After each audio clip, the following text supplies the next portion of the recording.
기도하겠습니다. 하나님 아버지 감사합니다. 이제 저희가 데살로니가 전서의 새로운 시리즈를 오늘 아침부터 시작하려고 합니다. 이 귀한 이 말씀을 통해서 저희들이 필요한 것들을 공급받는 귀한 시간이 되게 도와주시고, 무엇보다도 하나님의 그 은혜 가운데 우리에게 찾아온 이 복음으로 인해서 우리의 삶 속에 하나님께서 일으키신 놀라운 변화들을 저희가 돌아보며 하나님께 감사와 감격하는 시간이 되게 저희를 도와주시기를 간절히 기도합니다. 예수 그리스도의 이름으로 기도합니다. 아멘. 주보에 보시면 1번 설교 그 아웃라인 1번에 제가 금주, 금연, 다이어트 이렇게 세 단어를 적어 드렸습니다. 금주, 금연, 다이어트. 이 세 가지 단어의 공통점을 여러분 찾아보십시오. 이 공통점이 한 가지가 있는데요. 무엇이겠습니까? 옆에 계시는 분과 함께 여러분 생각을 한번 나눠보시겠습니까? 이 세 가지 단어의 공통점이 무엇인지 한번 말씀해 보십시오.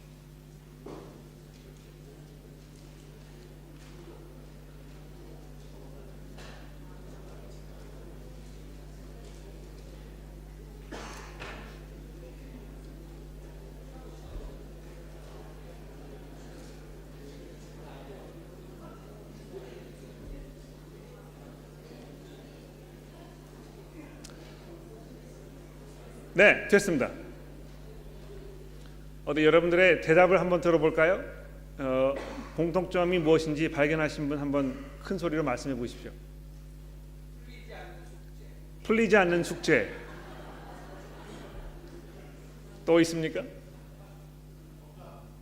건강. 또 있습니까? 네. 본인만이 할 수 있는 것. 다 맞는 말씀이라고 생각을 하는데요. 제 생각을 말씀드리겠습니다. 이 세 가지는 너무 쉬운 일이라는 것입니다. 너무너무 쉬운 일. 얼마나 쉬운지 100번 이상 반복한 사람들도 있다고 얘기를 들었습니다. 그렇죠?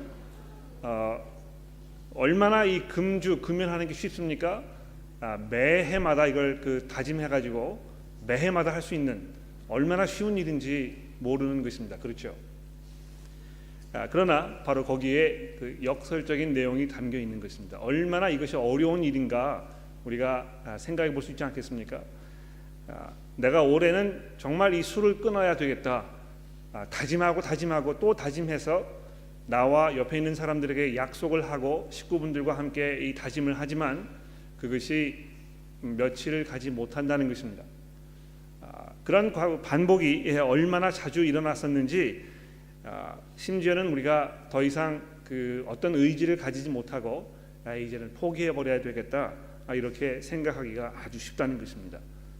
특히 이 다이어트 문제에서 그렇지 않나 생각을 해요. 제가 얼마 전에 이 쿠롱이라는 책방에를 갔었는데 거기에는 심지어 어떤 책까지 나왔느냐 하면 하나님을 위해서 다이어트하기 이렇게 해가지고 내 스스로는 할 수가 없으니까 내가 하나님을 위해서 다이어트를 하면 할 수 있지 않겠는가 이런 책이 나와 있는 것을 제가 보면서 통탄을 금할 수가 없었습니다. 얼마나 우스운 이야기인지 모르겠습니다. 어떤 면에서 금주나 금연, 다이어트 이 세 가지 단어는 우리 인간들의 나약함을 아주 적나라하게 보여주는 그런 그 단어가 아닌가 생각합니다. 우리가 아무리 강한 의지를 가지고 무엇을 해보려고 해도 이루어지지 않는 경우가 참 많다는 것이죠. 특히 우리 삶 속에서 어떤 변화가 일어나야 했을 때 내가 이제 이 올해에는 이걸 꼭 실현하고 말겠다 이렇게 굳은 다짐을 하게 되지만 그렇게 안 되는 경우가 너무 많이 있다는 것입니다. 지난 2주 동안 저희 교회에서 그 특별 전도 집회를 가졌었습니다. 많은 분들이 그 설교를 들으시고 나서 내가 이제 앞으로 이렇게 해야 되겠다 하는 어떤 그 결신의 카드를 이제 적어내셨는데, 그 결신의 카드 내용을 여러분 기억하시는지 모르겠습니다만 맨 마지막 그 선택하시는 것에 보게 되면 나는 이미 예수를 구주로 고백하여 거듭난 삶을 살고 있습니다. 이렇게 적혀 있는 부분이 있었습니다. 그런데 제가 한 가지 놀랍게 생각했던 것은 거기에 그 틱을 하셨던 많은 성도 여러분들 중에 거기 이제 저희 교회 많은 분들이 그렇습니다. 저는 이미 예수를 구주로 고백했습니다. 이렇게 틱을 하셨는데 제가 기억으로는 10분 이상 되는 것 같아요. 제가 누군지 기억을 할 수는 없습니다만 10분 이상 되는 분들이 그 마지막 부분 변화된 삶을 살고 있습니다 하는 부분에는 이렇게 줄을 쭉 그시고 나서 그렇게 하려고 노력하고 있습니다. 이렇게 적어내신 것을 제가 보았습니다. 그러니까 거듭난 것, 예수님을 내가 구주로 고백한 것은 분명한데 내가 그러한 삶은 살고 있지 못하다고 자신이 없는 것입니다. 여러분들도 그런 그 염려 가운데 계시는지 모르겠어요.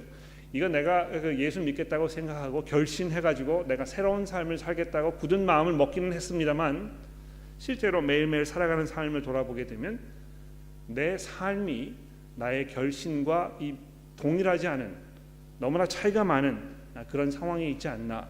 이렇게 생각하면서 어떤 회의가 들기 시작하는 것입니까? 내가 과연 복음의 그 능력이라는 것을 정말 경험한 것인가? 정말 하나님께서 우리 삶 속에 이 근본적인 변화를 일으키실 수 있는 그런 분인가? 내가 뭐 잘못된 것이 아닌가? 내 신앙생활에 뭐가 부족한 것이 아닌가? 내가 교회를 잘못 다니고 있는 것이 아닌가? 뭐 이런 생각을 사람들이 할 수 있게 될 것 같습니다. 자, 그러한 것을 배경으로 해서 우리가 이 데살로니가 전서의 말씀을 접근하는 것이 우리에게 아주 중요하다고 생각을 합니다. 이 말씀을 우리가 이제 앞으로 몇 주 동안 잘 생각해 보게 될 텐데 이 데살로니가 전서를 잘 살펴보시게 되면 무엇보다도 이 하나님의 능력에 대해서 그분께서 우리의 삶 속에 일으키신 이 변화에 대해서 많은 것들을 말씀하고 있습니다. 그러므로 여러분 그 성경 공부를 하실 때 또 주일 설교를 들으실 때 여러분 개인적으로 이 말씀을 돌아보실 때 과연 내 삶 속에 하나님께서 어떤 변화를 일으키셨는지에 대해서 우리가 깊이 고민하고 생각해보는 그런 기회가 되기를 바랍니다. 자, 먼저 이 복음이 데살로니가에 들어가기 이전의 그 모습을 우리가 잠시 살펴볼 필요가 있겠습니다. 그 화면에 보시게 되면 제가 지도를 한 장 올려드렸는데 잘 보이시는지 모르겠습니다. 이 데살로니가라는 것은 어느 곳입니까? 이 화면에 보시게 되면 이제 그 동그라미로 빨간색 표시해 놓은 곳이 데살로니가인데 너무 활자가 작아서 잘 보이지 않으실지 모르겠습니다. 그 왼편으로 보시게 되면 그 장화처럼 생긴 그곳이 이제 이태리입니다. 그렇죠?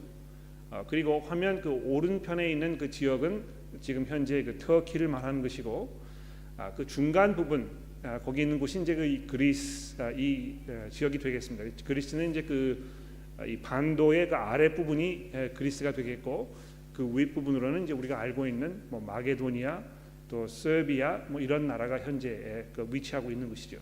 그런데 그 데살로니가라는 곳은 이 그리스라는 나라의 그 한 정중앙에 있는 그런 그 해안 도시가의 도시 중에 하나였다는 것입니다. 이 빌립보라는 곳과 굉장히 근접한 곳에 있었고 제가 알기에는 지금도 이곳에 가게 되면 이 데살로니가 고대 그 유적이 많이 남아 있다는 것을 제가 들은 적이 있습니다. 직접 가보지 않아서 제가 잘 모르겠습니다만 그렇다고 이야기를 제가 들었습니다. 어떻게 이 데살로니가라는 곳에 복음이 들어가기 전에 여기에 있던 사람들이 어떤 삶을 살았는지에 대해서 사도 바울이 오늘 본문 말씀에 아주 간략하게 정리해서 이야기하고 있습니다. 이 10절과 9절과 10절 마지막 부분에 보게 되면 이들이 복음을 받기 이전에 우상을 섬기는 삶을 살았던 자들이라 이렇게 이야기하고 있다는 것입니다. 그래서 어느 그리스의 옛 도시들과 마찬가지로 이들이 자기 나름대로의 신을 가지고 우상을 섬기면서 그런 그 삶을 살았던 또 도덕적으로 상당히 문란하고 이랬던 것이 이 그리스 여러 도시들의 공통적인 모습이 되겠는데 데살로니가도 예외는 아니었던 것 같습니다. 자, 그런데 이러한 도시에 복음이 들어가게 된 것입니다. 오늘 본문 말씀인 데살로니가전서 1장 1절 말씀부터 보시게 되면 사도 바울이 이 편지를 이렇게 시작합니다. 바울과 실로아노와 디모데는 하나님 아버지와 주 예수 그리스도 안에 있는 데살로니가인의 교회에게 편지하노니 은혜와 평강이 너희에게 있을지어다. 우리가 너희 모두로 말미암아 항상 하나님께 감사하며 기도할 때마다 너희를 기억함은 너희 믿음의 역사와 사랑의 수고와 우리 주 예수 그리스도에 대한 소망의 인내를 우리 하나님 앞에서 끊임없이 기억함이니. 자, 이 우상을 섬기면서 자기 나름대로 멋대로 살고 있던 이 이방 사람들에게 어떤 변화가 일어난 것입니까? 믿음의 역사와 사랑의 수고와 예수 그리스도에 대한 소망의 인내가 이들의 삶 가운데 일어나게 되었다는 것입니다. 어떤 변화가, 무엇을 통해서, 어떻게 해서 이런 놀라운 엄청난 변화가 이들의 삶 가운데 일어나게 된 것입니까? 이 우상을 섬기면서 그냥 살던 이 사람들이 어떻게 이 하나님 아버지와 예수 그리스도의 교회가 된 것입니까? 이것을 사도 바울이 4절부터 이렇게 설명하지 않습니까? 4절 말씀해 보십시오. 하나님의 사랑하심을 받은 형제들아 너희를 택하심을 아노라. 이는 우리 복음이 너희에게 말로만 이른 것이 아니라 또한 능력과 성령과 큰 확신으로 된 것임이니라. 자, 이렇게 하면서 이 데살로니가인들에게 일어났던 이 변화의 근본적인 이유가 이 복음이었다는 것을 지금 설명하고 있는 것입니다. 잠시 화면에 보시면 어떻게 복음이 데살로니가에 이르렀는지에 대해서 사도행전이 이렇게 말씀하고 있습니다. 사도행전의 말씀을 한번 볼까요? 화면을 바꿔주시면 좋겠습니다.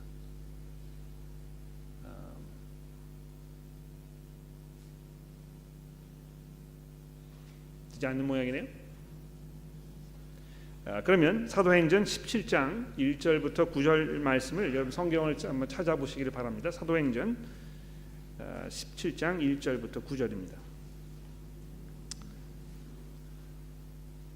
사도행전 17장 1절부터 9절입니다. 제가 읽어볼까요? 그들이 암비볼리와 아볼로니아로 다 내려가 데살로니가에 이르니 거기 유대인의 회당이 있는지라. 바울이 자기의 관례대로 그들에게 들어가서 새 안식일에 성경을 가지고 강론하며 뜻을 풀어 그리스도가 해를 받고 죽은 자 가운데서 다시 살아나야 할 것을 증언하고 이르되 내가 너희에게 전하는 이 예수가 곧 그리스도라 하니 그 중에 어떤 사람들 곧 경건한 헬라인의 큰 무리와 적지 않은 귀부인도 권함을 받고 바울과 실라를 따르나 그러나 유대인들은 시기하여 저자의 어떤 불량한 사람들을 데리고 때를 지어 성을 소동하게 하여 야손의 집에 침입하여 그들을 백성에게 끌어내려고 찾았으나 발견하지 못하매 야손과 및 형제들을 끌고 읍장들 앞에 가서 소리를 질러 이르되 천하를 어지럽게 하던 이 사람들이 여기에도 이르매 야손이 그들을 맞아들였도다. 이 사람들이 다 가이사의 명을 거역하여 말하되 다른 임금 곧 예수라 하는 이가 있더라 하니 무리와 읍장들이 이 말을 듣고 소동하여 야손과 그 나머지 사람들에게 보석금을 받고 놓아주니라. 이렇게 되어 있습니다. 자, 여기 보시게 되면 어떻게 이곳에 복음이 들어갔는지, 바울과 그 일행이 거기에 내려가서 어떻게 복음을 전했는지, 이 새 안식일 동안 성경을 가지고 어떻게 그리스도께서 예수께서 그리스도이심을 증거했는지에 대해서 지금 설명하고 있는 것입니다. 그런데 이 누가는 사도행전에서 그 사건을 이렇게 보고할 뿐이고 또 바울이 전했던 그 메시지의 핵심적인 내용에 대해서 설명하고 있습니다만 이것을 조금 더 깊이 신학적으로 설명하고 있지는 않다는 것이죠. 그런데 거기에서 일어났던 그 변화를 오늘 데살로니가 전서를 통해서 사도 바울이 우리에게 아주 중요하게 이런 설명을 해주고 있는 것입니다. 어떤 설명입니까? 5절 말씀해 보십시오. 복음이 여러분들에게 나를 통해서 내 일행을 통해서 이르는 것을 여러분 잘 알고 계시고 기억하실 텐데 이 복음은 여러분들에게 말로만 이른 것이 아니라 또한 능력과 성령과 큰 확신으로 되었다고 이렇게 설명을 하고 있습니다. 여기 이제 그 말로만 이르지 않았다 하는 건 뭘 말하는 것입니까? 사도 바울의 어떤 그 언변, 이 복음을 전하는 사람들이 가지고 있는 무슨 카리스마, 경험, 뭐 이런 거 수사력 뭐 이런 거를 얘기하겠죠. 이 사람들이 이제 그 설교를 듣게 되면 마음이 움직여지고 귀가 솔깃해지고 또 아주 재밌는 이야기가 있으면 거기 많이 공감하게 되고 야, 참 그렇지 뭐 이렇게 그런 그 심경의 변화가 일어나지 않습니까? 그런데 그러한 변화들은 어떤 면에서 사람의 말로 인해서 일어나는 변화일 뿐입니다. 그렇죠? 뭐 어떤 그 마음속에 일어나는 감동이라는 것은요, 성경 말씀이 아니더라도 얼마든지 우리가 경험을 할 수가 있습니다. 제가 그 주중에 그 유튜브를 검색을 해봤어요. 세상을 움직였던 그 10가지 그 명연설 뭐 이렇게 해가지고 쭉 이제 그 한 40여 분 가량 그 여러 가지 그 연설이 이렇게 그 설명이 되고 있었습니다. 거기 뭐 잘 아시는 대로 마틴 루터 킹 목사의 어떤 그 연설이라든지 또 오바마 대통령이 대통령 되기 이전에 2004년도에 어떤 그 민주당 그 집회에서 했던 그 설교 그 연설이라든지 뭐 이 그 존 케네디 대통령이 했던 그 연설이라든지 뭐 이런 것들을 쭉 모아가지고 이렇게 그 해놓은 것입니다. 근데 그런 그 연설들을 듣게 되면 듣고 있는 동안에 정말 그 울컥하고 감격스럽고 감동이 오게 되는 것을 우리가 볼 수 있습니다. 여러분 아마 그런 경험을 하셨을 거예요. 그런데 그러한 유명한 사람들의 그 뛰어난 언변이 사람들의 삶 가운데 근본적인 변화를 일으키지는 않는다는 것입니다. 잠시 동안 우리가 어떤 그 많은 공감을 느끼고 참 그렇지 훌륭한 연설이다 또 눈물이 글썽하게 되고 그런 변화가 일시적으로 있을지 모릅니다만 그것으로 인해서 삶이 변화되는 경우는 아주 극히 드물다는 것입니다. 그런데 사도 바울이 이 복음을 들고 데살로니가에 들어가서 복음을 전했을 때 그들이 어떤 변화를 경험한 것입니까? 거기에 보시게 되면 이 복음을 통해서 능력과 성령과 큰 확신이 함께 임하였다 이렇게 말씀하고 있는 것입니다. 여기 이제 그 능력과 성령과 큰 확신이라 이렇게 하니까 이것이 어떤 그 세 가지 다른 것을 사도 바울이 이야기하는 것처럼 우리가 읽고 지나갈 수가 있을지 모릅니다. 그러나 그런 것이 아니고 성령이 임했던 것, 그 성령의 능력에 대해서 이야기하면서 그것을 보충으로 이 능력과 큰 확신이라고 이렇게 풀어서 설명하고 있는 것입니다. 왜 그냥 그렇게 이야기하지 않고 이거를 이런 방식으로 적어놓은 것인가 이러면 이렇게 질문을 하실지 모르겠는데 어떤 면에서 이것은 그 사도 바울의 그 특별한 그 나름대로의 그 말투였던 것 같아요. 성경 보시게 되면 사도 바울이 이 성령에 대해서 이야기하면서 그 앞뒤로 그 성령의 여러 가지 그 수반되는 것들을 이렇게 설명하면서 중간에 성령 그리고 그 후에 또 다른 것을 이렇게 열거하는 경우를 우리가 많이 보게 됩니다. 가령 예를 들어서 뭐 이 고린도후서 6장에 있는 말씀 보시게 되면 사도 바울이 어떻게 자기가 사도로서의 그 권위를 가지고 모든 어려움과 이 핍박을 견디어냈는지에 대해서 이야기하면서 거기에서 어떻게 이 성령의 능력으로 이것을 감당했는지에 대해서 이야기하면서 이렇게 얘기합니다. 내가 이 매맞음과 갇힘과 난동과 수고와 자지 못함과 먹지 못함 가운데서도 깨끗함과 지식과 오래 참음과 자비와 성령과 거짓 없는 사랑과 진리의 말씀과 하나님의 능력으로 이렇게 이야기하는 것입니다. 거기 그냥 쭉 이렇게 열거하면서 그 중에 하나가 성령이라고 이야기하는 것이 아니고 그 열거한 모든 것들이 바로 그 성령의 능력이라고 이야기하고 있는 것입니다.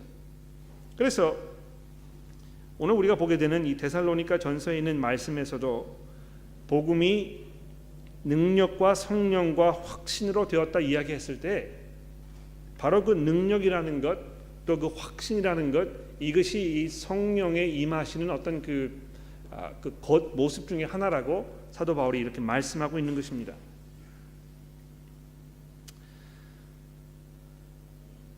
성령께서 하나님의 말씀으로 하나님의 말씀인 이 복음을 우리에게 전해 주셨을 때 거기에 어떤 능력이 나타나게 되는 것입니까?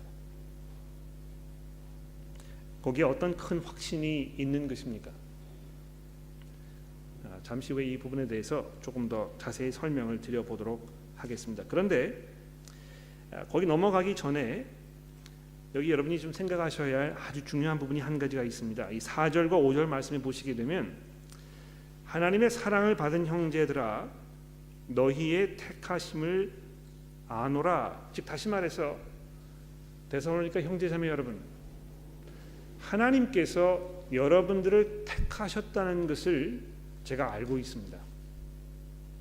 여러분께서 하나님의 택하심을 받은 존재들이라는 것을 내가 확신하고 있습니다. 이렇게 얘기하고 있는 것입니다. 예정론, 이거에 대해서 조금 말씀을 제가 드려보려고 하는데요. 여러분, 내가 정말 하나님께로부터 택함을 받은 사람일까 아닐까, 이거 어떻게 우리가 확신할 수 있습니까? 여러분 확신되십니까? 그렇지, 나는 정말 이 하나님의 그 놀라운 은혜 가운데에서 그분으로부터 이 택하심을 받은 아주 특별한 그런 존재라는 거 여러분 확신하고 계십니까? 옆에 계시는 분에게 한번 물어보실래요? 확신하십니까? 이렇게 한번 물어보십시오.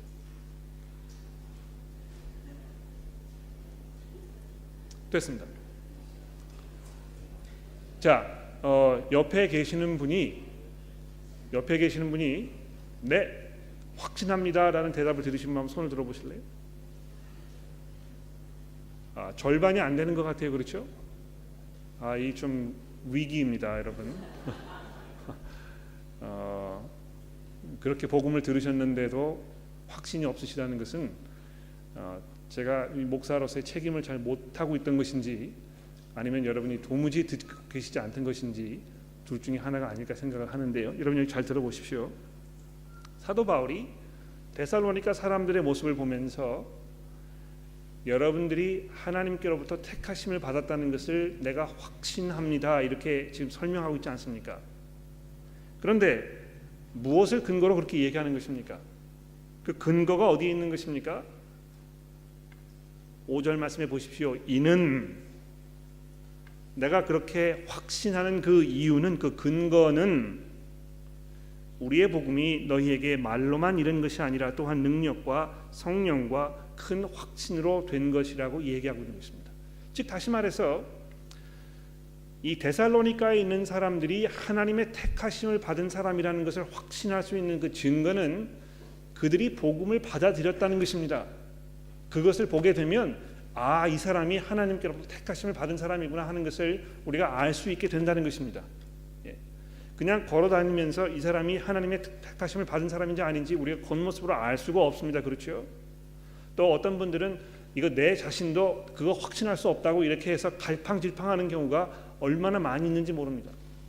그러나 이 사람이 하나님께로부터 특별히 부르심을 받아서 그 은혜 가운데 특별히 예정된 사람이라는 것을 확신할 수 있는 가장 분명한 그 증거는 그 사람이 복음을 들었을 때 그것을 하나님의 복음으로 받아들이고 결신해서 예수 그리스도를 구주로 고백하는 그 모습을 보게 되면 이 사람이 하나님께로부터 택하심을 받은 사람이라 하는 것을 우리가 분명히 알 수 있다는 것입니다.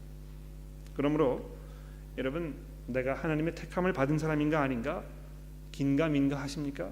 확신이 없습니까? 자신이 없습니까? 왔다 갔다 하고 계십니까? 그렇다면 잘 들어보십시오. 여러분이 지금 예수 그리스도의 그 구주 되심을 증거하는 그 복음을 받아들이시고 거기에서 고백하셔서 지금 그리스도인의 삶을 살고 있는 것입니까? 그렇다면 분명히 여러분은 하나님의 택하심을 받은 사람들이라는 것입니다. 자, 그런데 그 택하심을 받은 사람들에게 이 복음의 메시지를 통해서 어떤 변화가 일어났습니까? 어떤 변화가 일어났습니까? 이 5절 하반절부터 6절까지를 살펴봅시다. 우리가 너희 가운데에서 너희를 위하여 어떤 사람이 된 것은 너희가 이미 아는 바라. 자, 갑자기 그 앞에 온 그 구절과 어떤 그 뒤에 오는 구절과 별로 이렇게 연관성이 없는 것 같은 이런 이야기를 사도 바울이 갑자기 던지고 있습니다. 그 앞부분에서는 사도 바울이 우리 복음이 너에게 말로만 이른 것이 아니라 또한 능력과 성령과 큰 확신으로 된 것이라고 이야기를 했는데 곧바로 이어서 어떻게 이야기하고 있습니까? 우리가 너희 가운데 너희를 위하여 어떤 사람이 된 것은 너희가 이미 아는 바라 이렇게 이야기하니까 이 뭔가 말이 좀 맞지 않는 것 같아요. 생각을 그 편지를 쓰시다가 화장실에 갔다 오셨는지 전화를 받으셨는지 모르겠습니다만 이 맥이 끊긴 것 같은 그런 그 부분이 등장한다는 것입니다. 그런데 그렇지 않습니다.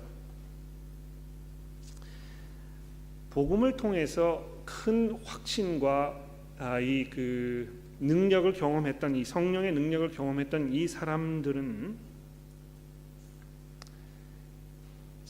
복음을 전했던 그 사람들 사도 바울의 일행의 모습을 보면서 자기 삶의 그 모습과 그들의 모습의 어떤 그 일괄적인 모습을 그들이 발견하게 되었다는 것입니다. 여러분 이런 것 같아요.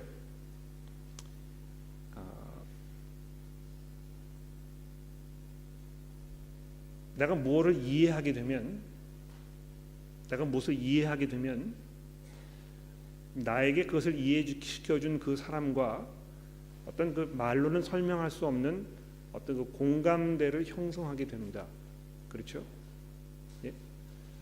이게 학교 선생님이든지 친구이든지 내가 전혀 이해할 수 없었고 깨닫지 못했고 이랬던 것을 내가 누구를 통해서 이해하게 되고 하게 되면 그 사람과 이 동지 의식을 느끼게 된다는 것입니다. 그렇죠?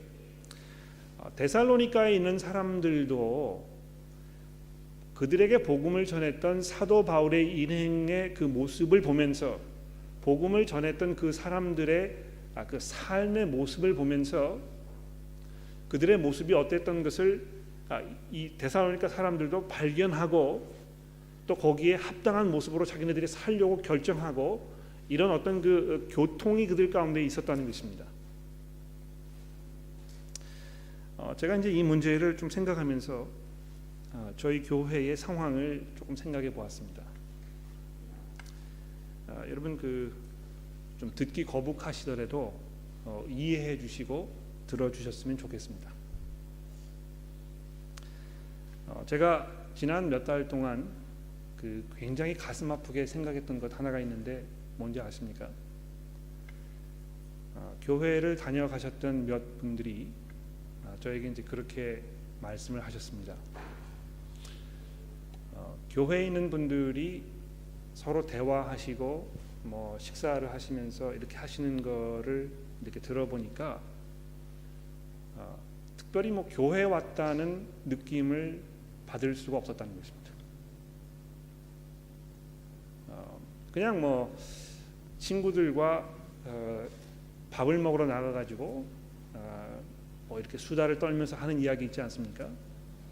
거기에서 했던 그런 그 시간과 그 자리와 교회에 와가지고 설교를 듣고 나서 식탁 교제를 하면서 나누었던 그 내용과 별로 그렇게 다르지 않았다는 것입니다. 또 더 나가서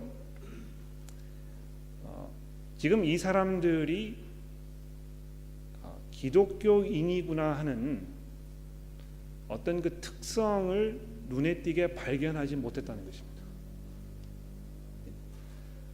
이 그리스도인들끼리 모여 있는 그곳에 가게 되면 어떤 그 특별한 냄새라든지 그 성격이라든지 어떤 그 독특한 무엇이 이렇게 보일 거라고 기대를 했었는데 전혀 그런 모습이 보이지 않았다는 것입니다. 이제 그런 뭐라 그럴까요? 이 비판의 이야기를 들으면 목회하는 목사는 어떤 그 마음을 갖게 되냐면 즉각적으로 방어 자세를 취하게 됩니다. 그것은요 그런 것이 아니고 이렇게 하면서 이제 자꾸 이제 해명을 하려고 하는 것이죠. 우리 교회는 이렇기 때문에 이제 그런 것입니다.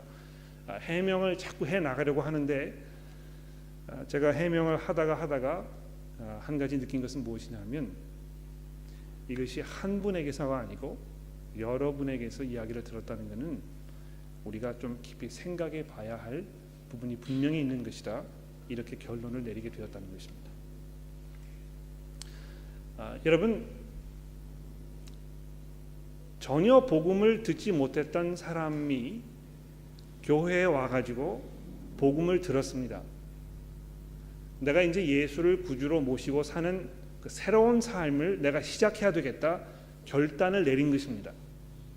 그러면 그 결단을 내린 사람은 누구에게로부터 어디에서부터 그리스도인으로 살아가는 삶이 무엇인지 배울 것입니까? 그분이 어디에서 그것을 이해하겠습니까? 누가 그것을 가르쳐 주겠습니까? 여기에 계시는 여러분들이 아닙니까? 여러분이 하시는 그 말씀과 여러분의 삶의 모습과 여러분들이 나누시는 그 대화의 모습과 여러분들이 서로 나누고 있는 어떤 그 관계의 모습에서 그 사람이 와가지고 이렇게 사는 것이 그리스도인의 삶의 모습이라 하는 것을 배우게 되는 것이지 아니겠습니까? 데살로니가 교회가 사도 바울과 그랬다는 것입니다. 사도 바울이 이들과 함께 지내는 그 3주 동안의 기간을 통해서 사도 바울이 그냥 복음만 설명한 것이 아니고요, 복음을 믿고 예수 그리스도를 구주로 고백한 사람들은 이렇게 살아가는 것입니다, 이런 변화가 있을 것입니다 하는 것을 몸소 보여주었다는 것입니다. 그래서 우리가 너희 가운데 너희를 위하여 어떤 사람이 된 것을 너희가 잘 알고 있지 않느냐, 이 공감대가 형성되었다는 것입니다.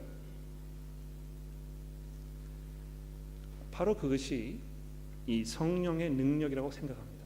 성령의 능력인 것입니다. 경건하게 살아가는 삶의 모습이 그 가운데 보여지고 그것이 정말 복음에 합당한 삶이구나 하는 것을 사람들이 이해하게 되고 또 그것을 따라서 보고 배우게 되고 그래서 삶의 변화가 일어나게 되고 하는 이런 그 엄청난 사건들이 이 복음의 능력이고 성령의 능력이라는 것입니다. 그것뿐만이 아닙니다. 계속해서 6절 말씀해 보십시오. 또 너희는 많은 환난 가운데에서 성령의 기쁨으로 말씀을 받아 우리와 주를 본받는 자가 되었다, 이렇게 말씀하고 있습니다. 그렇습니다. 이 예수를 내가 이제 구주로 받아들이겠다고 결정한 이 사람들은요, 우리와 주를, 즉 다시 말해서 사도 바울과 그들이 증거했던 예수 그리스도를 본받는 삶을 사는 그런 엄청난 변화가 이들 가운데 일어나게 되었다는 것입니다. 또 보십시오. 7절에 보시게 되면 그러므로 너희가 마게도냐와 아가야에 있는 모든 믿는 자의 본이 되었느니라. 주의 말씀이 너희에게로부터 마게도냐와 아가야에만 들릴 뿐 아니라 하나님을 향하는 너희의 믿음의 소문이 각처에 퍼졌으므로 우리는 아무 말할 것도 없노라. 즉 다시 말해서 내가 그거에 대해서 얘기할 필요가 없다는 것입니다. 더 이상 얘기할 가치가 없다는 것입니다. 모든 사람들이 다 그것을 알고 있기 때문에. 뭘 알고 있는 것입니까? 이 데살로니가 교회에 있는 이 사람들의 삶 속에 일어났던 그런 변화의 모습들, 이것이 그 주변에 있는 모든 지역에 아주 분명하게 소개되었다는 것입니다. 그들이 어떤 삶을 살고 있었는지, 어떤 변화가 일어났는지, 이것이 어떤 이유로 인해서 일어난 그 변화인지에 대해서 이 마게도냐와 아가야에 있는 모든 사람들이 이것을 전해 들었다는 것입니다. 그래서 마게도냐와 아가야에 있는 모든 믿는 자의 본이 되었다고, 여러분들이 본이 되신 것이라고 사도 바울이 격려하고 있습니다. 그런데 이 본이 되었다 하는 그 본, 그 내용을 우리가 조금 더 생각해 볼까요? 오늘 본문 말씀인 이 9절과 10절에 보게 되면 사도 바울이 데살로니가인들의 삶 속에서 복음으로 인해서 일어났던 그 변화들에 대해서 아주 분명하게, 아주 간략하게 정리해서 이렇게 말씀하고 있습니다. 첫 번째로 어떤 것입니까? 그들이 우리에 대하여 스스로 말하기를 우리가 어떻게 너희 가운데 들어갔는지와 너희가 어떻게 우상을 버리고 하나님께로 돌아와서 살아계시고 참되신 하나님을 섬기는지와 또 죽은 자 가운데 다시 살리신 그의 아들이 하늘로부터 강림하실 것을 너희가 어떻게 기다리는지를 말하니 이는 장래의 노심에서 우리를 건지시는 예수시니라. 자, 이렇게 하면서 본이 되었던 이 데살로니가 사람들의 그 삶의 변화, 복음으로 인해서 일어났던 이 변화들에 대해서 네 가지로 설명하고 있습니다. 우상을 버렸다는 것입니다. 이것이 얼마나 엄청난 결신인지 모릅니다. 그냥 내팽개쳐 버렸다는 것입니다. 거기에 돌아보지 아니하고 거기에 마음을 두지 아니하고 이제 그것을 내려놓은 것입니다. 예수 믿는다는 것은 이런 분명한 결정이 필요합니다. 제가 여기 이렇게 돌아보게 되면 이 가운데에도 최근에 그런 결정을 하신 분들이 이 자리에 계십니다. 내가 예전에 내 나름대로의 우상을 믿으면서 내가 그것을 의지하면서 살았었는데 이제 그것을 내려놓고 사도 바울이 이야기하고 있는 이 살아계시고 참되신 그 하나님께로 돌아섰다는 것입니다. 여러분 잘 한번 생각해 보십시오. 여러분 우리 교회에 있는 분들 주변을 돌아보십시오. 우리 가운데 이런 결정을 최근에 내렸던 분들이 여러분 기억나십니까? 그런 분들이 혹시 계셨는지 여러분 생각해 보셨습니까? 그것이 얼마나 엄청난 그 성령의 이 능력의 그 증거인지 여러분 생각해 보셨습니까? 그것뿐만 아니고 이제 살아계시고 참되신 하나님을 섬기는 삶을 살겠다고 다짐하게 된 것입니다. 하나님을 위해서 살겠다고 이제 고백하게 된 것입니다. 더 이상 내가 내 삶을 내 방식대로 내가 원하는 것을 추구하면서 마치 이 세상에서 현재의 삶이 내 삶의 모든 것인 것처럼 거기에 모든 것을 거는 그런 삶을 내가 이제 벗어버리고 내가 영원하신 그 하나님 그분을 내가 섬기는 삶을 살겠다고 이렇게 고백했다는 것이죠. 그리고 나서 장래에 노하심에서 우리를 건지시는, 그래서 죽은 자 가운데서 하나님께서 다시 살리신 그 예수를 기다리는, 고대하는, 그분을 갈망하는 그런 삶을 살게 되었다는 것입니다. 자, 여러분, 복음으로 인해서 우리들의 삶 가운데에는 어떤 변화가 일어났는지 이 시간 한번 생각해 봅시다.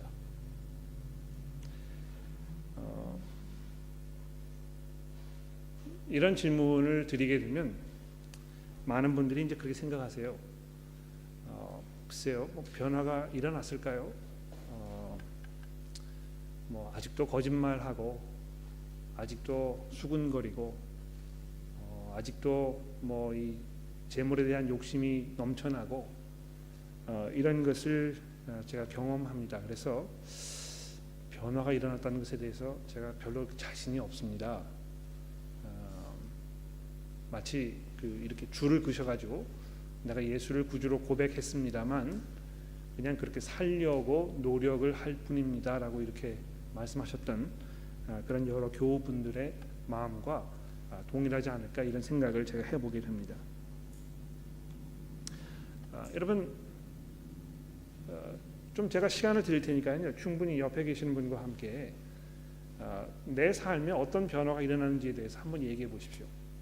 내가 예수 믿는 사람이라면, 그래서 이 데살로니가 전서가 지금 우리에게 설명하고 있는 바, 어떻게 이 복음이 우리에게 들어와 가지고 이 복음이 성령의 능력을 통해서 우리 삶 속에 어떤 변화를 일으켰는지에 대해서 우리가 한번 돌아보고 서로 이야기 나누는 시간을 가져보도록 그렇게 하겠습니다. 한번 말씀해 보시겠습니까?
아마 그 질문을 좀 하기 원하시는 내용들이 있을 것 같은데 잠시 후에 질문을 하실 수 있는 시간을 제가 드려보도록 그렇게 하겠습니다.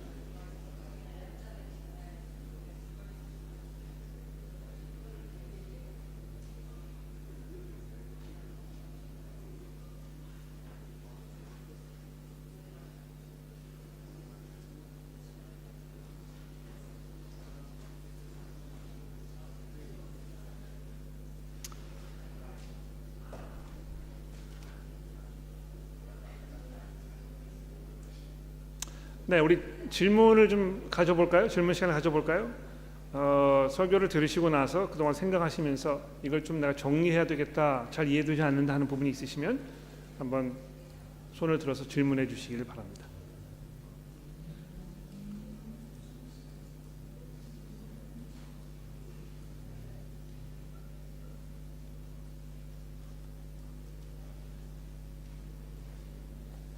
없으세요?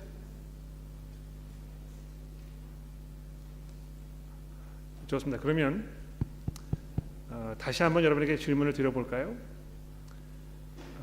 내가 하나님께 이 택함을 받은 자라고 확신하시면 한번 손을 들어보십시오.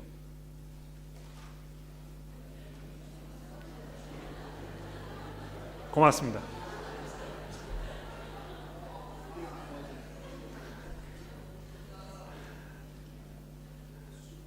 여러분 그 확신이라는 것은요. 확신이라는 것은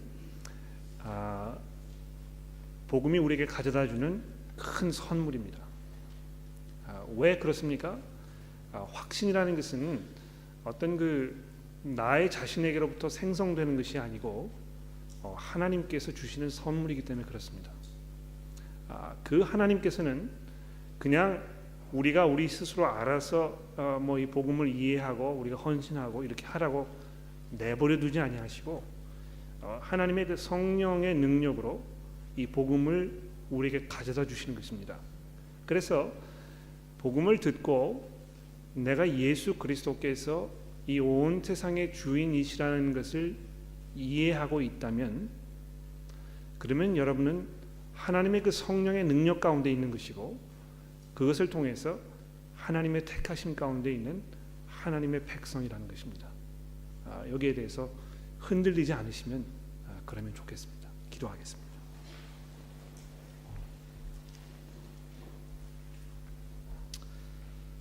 하나님 아버지 감사합니다. 주께서 저희를 사랑 가운데 은혜로 불러주셔서 예수 그리스도를 구주로 고백하게 하셨으니 감사합니다. 하나님 저희가 이러한 은혜를 받을 만한 아무런 공로가 없는데 오직 하나님의 은혜 가운데 이런 은혜를 베풀어 주시니 하나님 감사합니다. 하나님의 성령께서 이 복음을 통해서 우리 마음 가운데 찾아오셔서 큰 능력과 확신으로 우리의 삶을 변화시켜 주시니 감사합니다. 하나님 그러나 저의 삶을 돌아보았을 때 우리가 아직도 죄 가운데 살고 있는 것을 이 시간 기억합니다.